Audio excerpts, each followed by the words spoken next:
Na ng mga recipe ang ating gustong ibahagi sa inyo kung paano natin niluto ang ating masarap na ginataang munggo na ito. Ayan na. Sarap po lang.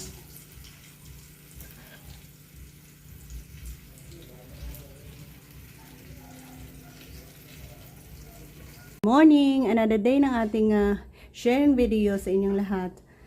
Meron na tayo dyang mantika, i-add natin ang onion at garlic. Sabay na rin ang ating kamatis. Mabilis na naman.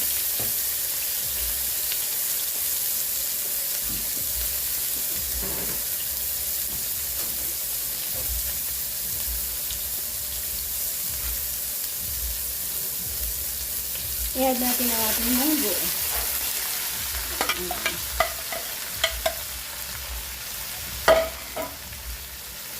Gisa.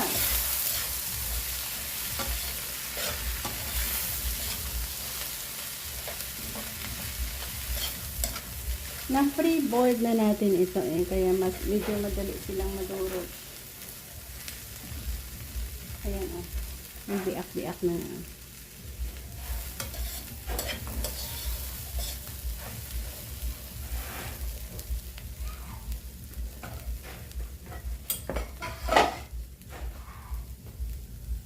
I-add na rin natin ang ating hipon. Pag red ng hipon natin, pwede na natin lagyan ng tubig. Hipon at yan ang ating pansikan. So yan, nilagyan na natin sa patubig guys.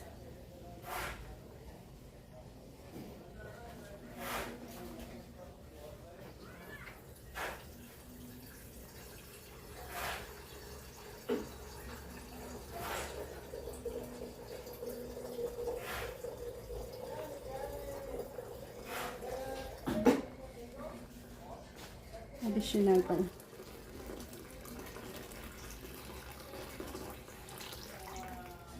Timplahan natin ng black pepper, asin,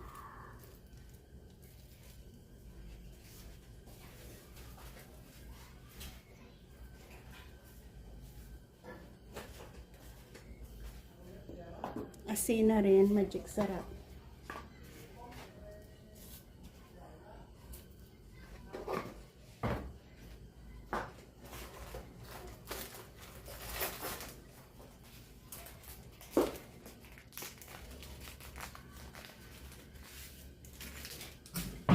Continue natin pakuluan dyan hanggang sa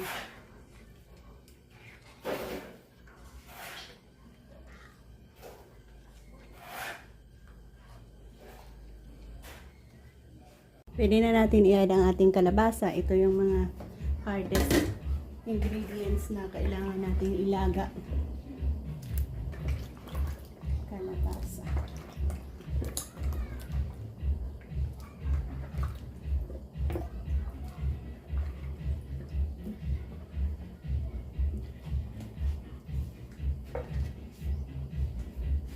Yan, lumambot ng ating kalabasa.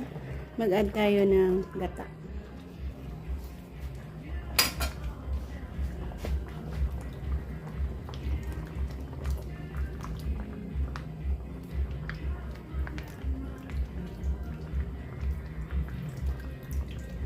Next sa gata ang ating dahon ng kamuti at ang ating dahon ng kamuti,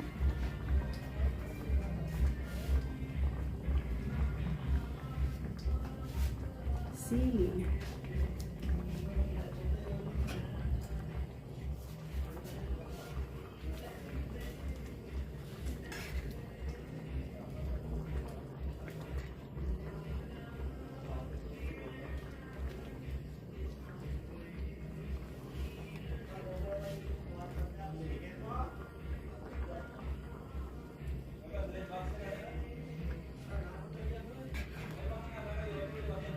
so isang kulo.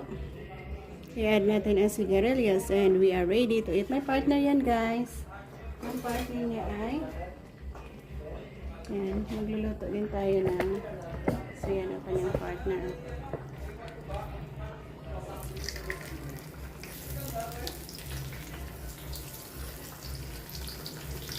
dried fish, kinakas.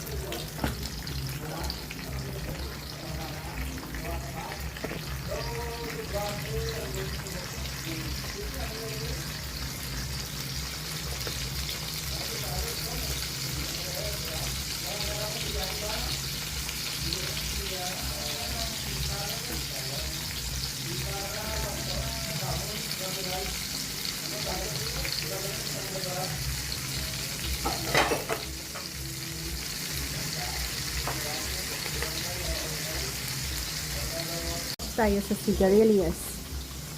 And we are ready to eat na guys. Masarap na. Ginataang munggo ang ating ibinahagi na naman sa inyo. Sarap. Ibahagi ko na naman sa inyo ang ating pagluluto dito ng ating masarap na ginataang munggo. Again guys, thank you and God bless us all. One serving.